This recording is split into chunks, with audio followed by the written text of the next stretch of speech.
और हमारे अपने फॉरेन मिनिस्टर का पता ही नहीं है, प्राइम मिनिस्टर का पता ही नहीं है, असली प्राइम मिनिस्टर तो लंदन में बैठा है। तो दर हकीकत मैं कई दफा बात करता हूं तो मेरे कई भारतीय दोस्त जो है उनको ऐसे ही गुस्सा आ जाता है खाम खा किसी बात पे। मैं जब ये कहता हूं कि हमारा डीएनए सेम है, तो किस तरह डिनाई करोगे भाई? शक्लें मिलती हैं एक दूसरे के साथ, कपड़े एक दूसरे के साथ पहनते हैं, नफरतों के अलावा बाकी हर चीज मिलती है, क्या चीज नहीं मिलती? और नफरतें भी 75-76 साल से दोनों साइडों पे, ये पॉलिटिकल मूवमेंट्स थी, नफरतें चलाई गई हैं, इसके पीछे पैसा बनाया गया नफरतें चला के, इसमें से अच्छी बात कुछ भी नहीं निकली। और दुनिया में वाहिद दो कौमें हैं, भारतीय और पाकिस्तानी, और शायद बंगाली भी, नेपाली भी, जिनकी चीजें मिलती हैं, मुश्तरक है, सोचें एक है, खाना पीना एक है, ट्रेडिशंस एक है, कल्चर एक है। आप ना जर्मनों से बैठ सकते हैं, ना ब्रिटिशर्स के साथ बैठ सकते हैं, ना फ्रेंच के साथ बैठ सकते हैं, ये चीजें कॉमन नहीं है आपकी। अगर नफरत निकाल दें तो ये पूरा रीजन आप सोच नहीं सकते, ये तो सोना उगलेगा। लेकिन उसमें क्या करें, दोनों तरफ से कारोबार है। इलेक्शन नजदीक हो तो वहां पे प्यार की बात नहीं हो सकती, सुकून की बात नहीं हो सकती, यहां आपको डिफेंस बजट चाहिए होता है। तो ये तो फिर कारोबार है ना, ये कारोबार से निकले। जब इन चीजों पे, नफरतों पे जब कारोबार किया जाए आरजू, तो बिल्कुल एग्जैक्टली यही होता है जो इस वक्त इंडिया और पाकिस्तान का रिलेशनशिप है। लेकिन सर सब कुछ अगर उनको कह भी दें कि वो अगर इलेक्शंस के टाइम पे पाकिस्तान का नाम लेते हैं, फिर भी वो कितने आगे चले गए। अभी G20 का आपने जिक्र किया, तो G20 उनके यहाँ हो रहा है और हम जो है वो कहीं आसपास भी नहीं नजर आ रहे। नहीं, आपने होना भी नहीं है ना, उसकी वजह यह कि आपकी डायरेक्शन ही वो नहीं है। आपकी तो डायरेक्शन नहीं है वो, आपकी डायरेक्शन तो लंदन और टोरंटो और इधर सारा ही डायरेक्शन है ना। आपकी डायरेक्शन तो आपके कोई भी आप ऐसा फैसला नहीं करते जिसके अंदर नेशनल इंटरेस्ट हो। नेशनल इंटरेस्ट, मैं इस G20 को बड़ा क्लोजली वॉच करता रहा हूं, इसमें कोई शक नहीं। बल्कि मैं ये भारत को यकीन करें, मैं जिस तरह भी करूं, भारत को इसके बारे में कुछ ना कुछ करना होगा, और इनको पाकिस्तानियों को भी कुछ सोचना होगा, क्योंकि आपका नेशनल इंटरेस्ट है ये कि आप भारत और अफगानिस्तान के साथ रिलेशनशिप ठीक करें। उसकी वजह यह है भारत को भी देखिए रीजनल पावर बन रहा है, बन चुका है, तो उनको भी आगे जाने के लिए रीजन में पीस की जरूरत है। जब बायलैटरल टॉक्स की बात की जाती है, जब उस इकोनॉमी की बात की जाएगी, जब आगे फ्यूचर में ग्रो करेगा ये रीजन, जिसको आजकल एक नया टर्म चल रही है, साउथ उसको कहा जाता है, मेरा मकसद है कि, और क्वाड बन रहे हैं, डिस्कशन चल रही है, रशिया और अमेरिका वहां पे इकट्ठा था। जब आप इस चीज की बात करते हैं, तो आपको फ्यूचर में इस सारे रीजन को साथ लेके चलना होगा, इसके हल, इन चीजों के हल ढूंढने होंगे आपको, अदरवाइज आप तरक्की नहीं कर सकेंगे। अब मैं हमेशा ये कहता हूं, गाड़ी जब चलाई जाती है आरजू, तो फ्रंट स्क्रीन देख के चलाई जाती है, पिछले मिरर से देख के आप गाड़ी फॉरवर्ड नहीं चला सकते। तो अगर पीछे पिछली 3-4 जंगें उनके बारे में बात करते रहे, ये 70 में हुआ, कारगिल में ये हुआ, 60s में ये हुआ, तो फिर आप यहीं खड़े रहेंगे, आप फॉरवर्ड नहीं चल सकेंगे, आगे नहीं जा सकेंगे। और इस वक्त अगर आप मुझसे ये देखें, दोनों ममालिक और पूरी दुनिया को सबक ये सीखना चाहिए कि 50 साल के अंदर चाइना ने जितनी तरक्की की है, उसके सबसे बड़ा सीक्रेट है कि जंगों से दूर रहे, कॉन्फ्लिक्ट से वो दूर रहे।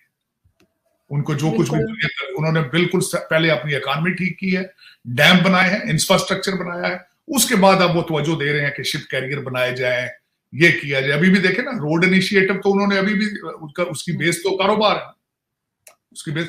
तो आपको भी ये इन ममालिक को सोचना होगा कि कॉन्फ्लिक्ट से छोड़ के आगे जाया जाए, आगे निकला जाए। और इसका सर हमारे यहाँ से सर, चाहे हिना रब्बानी खान हो, चाहे बिलावल भुट्टो जरदारी या इमरान खान भी जब थे प्राइम मिनिस्टर, तो सर हमेशा कोई ना कोई ऐसी बात की जाती है जो कि भारत के नेगेटिव, जिसे हम कह सकते हैं कि उनके खिलाफ ही कोई बात करते हैं। तो फिर कैसे बातचीत होगी, कैसे वो लोग हमारा ट्रस्ट करेंगे? अभी भी हिना रब्बानी खान ने खामखाई में उनके जो हथियार वो लोग ले रहे हैं, तो वो अपने पैसे से ले रहे हैं ना, उसके ऊपर एक सवाल उठा दिया। नहीं देखें आरसू, उसमें सिर्फ एक की बात नहीं है। अब मैं आपसे ये क्वेश्चन करना चाहूंगा कि किस तरीके से हमारे खान साहब हैं, जिनको वेस्ट जो है कहता है कि he is a play boy, एक शादी के बगैर उनकी एक बच्ची भी है, एक ऑक्सफोर्ड के ग्रेजुएट है, एचिसन के पढ़े हुए हैं, फिर ऑक्सफोर्ड से ग्रेजुएट, नया पाकिस्तान बनाना चाहते थे। ठीक, पाकिस्तान आके उन्होंने वो सारा कुछ छोड़ छाड़ के अमर बिल मारूफ क्यों बना लिया, रियासत मदीना का नारा क्यों लगाया है, कश्मीर का जिक्र किया जाता है, क्यों किया जाता है, सारी चीजें, ये 3-4 मेरे क्वेश्चन मार्क। क्योंकि ये बिकता है चूरन भाई, जब 76 साल से नफरतें पाल रहे हैं आप निसाबी किताबों में बता रहे हैं नफरतें कर रहे हैं, तो फिर ये चूरन बिकता है ना, बच्चे पसंद करते हैं। गजवा हिंद की बात करें तो बच्चे जज्बाती हो जाते हैं, भाई वो कैश कराते हैं। तो ये हिना रब्बानी ने भी कैश कराया है, सारे कैश करा रहे हैं ना, ये सारे मुल्की मुफाद में तो नहीं। 70% अब दालें इस वक्त जो इंपोर्ट कर 70 से ज्यादा इंपोर्ट कर रहे हैं बाहर से, ऑस्ट्रेलिया से। अगर वो भारत से करें तो आपको सस्ती पड़ती, लेकिन वो नेशनल इंटरेस्ट में। फिर नफरतों का क्या करेंगे आप दवाइयां भारत से मंगा लें। आप सबसे मैं अगले दिन हैरान था, इट्स अ लार्ज नंबर कि भारत से चीजें दुबई जाती हैं, दुबई से लौट कर पाकिस्तान आती है। बिल्कुल डायरेक्ट नहीं आ रही, क्योंकि आपके नेशनल इंटरेस्ट की तरफ किसी की तवज्जो नहीं।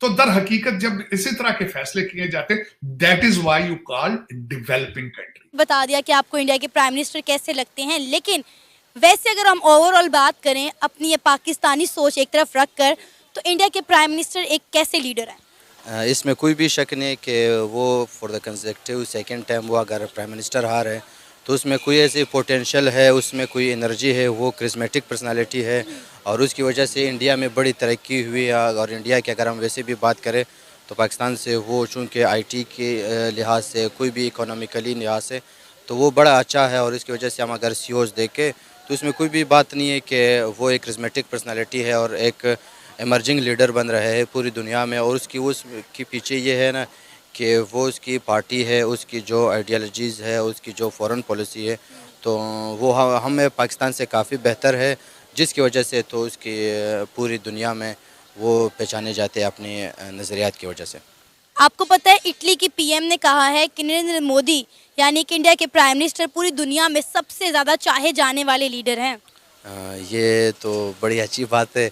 हमारे हुक्मरानों में इससे सीखना चाहिए कि अगर वो इंडिया जो हम एक साथ आज़ाद हुए थे तो इतने करिस्मेटिक पर्सनालिटी हो बन सकते, तो वह नॉट वी तो पाकिस्तान के लीडर्स क्यों नसते। तो इसमें से पाकिस्तान लीडर्स के लिए एक अच्छी सबक है, उनको सीखना चाहिए इनसे। तो मोदी के चूँकि इंडिया की इसमें बड़ी प्रॉपर्टी लाई है, तरक्की लाई है, तो ये बड़ी अच्छी बात है। हमारा हमसाया मुल्क है, हमें खुश होना चाहिए इसमें। सर, पाकिस्तान के जो एक्स प्राइम मिनिस्टर हैं इमरान खान साहब, उनकी भी पाकिस्तान की लड़कियां बड़ी तारीफ़ें करती हैं कि उनकी पर्सनालिटी बहुत अच्छी है, वो बड़े एक हैंडसम बड़े अच्छे लीडर हैं। लेकिन नरेंद्र मोदी की पर्सनालिटी एक तरफ, उनके काम ने, उनके रवैये ने पूरी दुनिया में उनको मनवा दिया। वो इंग्लिश में कहते हैं ना कि action speak louder than words. तो नरेंद्र मोदी ने चूँकि काम किया है हमारे यहाँ, अगर हम इमरान खान की बात करें तो वो सिर्फ एक रियलिटी नहीं है, मतलब उसने काम नहीं किया। लोग आवाम उससे मोहब्बत करते होंगे, प्यार करते होंगे वो क्रिकेट की वजह से, पर एज अ पीएम तो उसने मुल्क में किसी के साथ भी अच्छाई नहीं की। तो इसी वजह से मैं कहता हूँ कि इमरान खान के साथ आवाम खुश नहीं है। हाँ, उसके पीआर है, आवाम उसे चाहती है, पर एज अ प्राइम मिनिस्टर नहीं, एज अ गुड स्पोर्टमैन उसको चाहती। अब आप देखिए कि नरेंद्र मोदी के पीएम आने के बाद, इंडिया में उनके पीएम बनने के बाद इंडिया ने कितनी तरक्की की है, उन्होंने कितने प्रोजेक्ट्स जो हैं वो शुरू करवाए जिन्होंने आज इंडिया को तरक्की की राहों से गामजन करवाया। जी बिल्कुल, ये इसकी जो पहले भी मैं बात कर चुका हूँ, इसके जो एक आइडियोलॉजी थी और जिस पे ये उतर रहा है, और अगर एक बंदा consecutive time second time prime minister बने तो इसके पीछे कोई वजूहात होती है।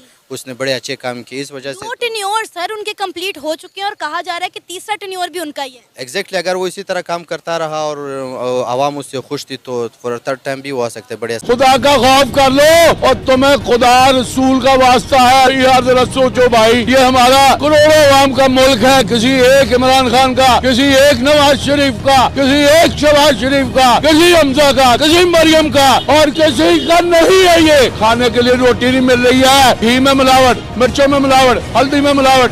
कौन सी ऐसी चीज है जो हमें प्योर मिल रही है और कीमतें आसमान पे लगी हुई हैं। मैं कहता हूँ नवाजी भाइयों, खुदा का खौफ कर लो। तो किस लगाता हूँ, गम बुलाता हूँ। एक और किससे बात करी थी, उन्होंने छोड़ दी है सिगरेट। वो कह रहे हैं एक दिन में 4 ये लो मैं भी छोड़ देता हूँ। ये लो आज से नहीं पीऊंगा। खुदा को बनाना की होया पता नहीं, मर जा बने लोग। इमरान खान भी नवाज शरीफ भी दोनों चोर खाई जाते हैं, गरीबों को मारे हैं। महंगाई इन्होंने की, ला दो बिठा दो, महंगाई इतने हो जानी है, महंगाई नहीं कटनी, गरीब मर जाना। कोई नहीं पाकिस्तान का भी कुर्सी चाहिए है बस। जरदारी जितना करप्ट आदमी है ही नहीं। हम उधर डूबे हुए हैं पानी में, किसी ने हमारी मदद नहीं की अभी तक। जहाँ किसी ने रुपया दिया, बच्चे ऐसे भूखे पड़े। 3 दिन हो गए मुझे लाहौर में आए हो, कभी मरियम नवाज के उधर, कभी हमजा शहबाज के। नहीं आप इधर नहीं मिलेंगे, शहबाज शरीफ के पास कुछ भी नहीं कोई करता। गरीब आदमी के सिगरेट ब्रेक कर रहे हैं, इसलिए महंगा किया जा रहा है कि गरीब सिगरेट ना पिए। होता है बस, अब क्या करें, खुले लेके पी रहे हैं। जहाँ एक डब्बी होती है हम आधी डब्बी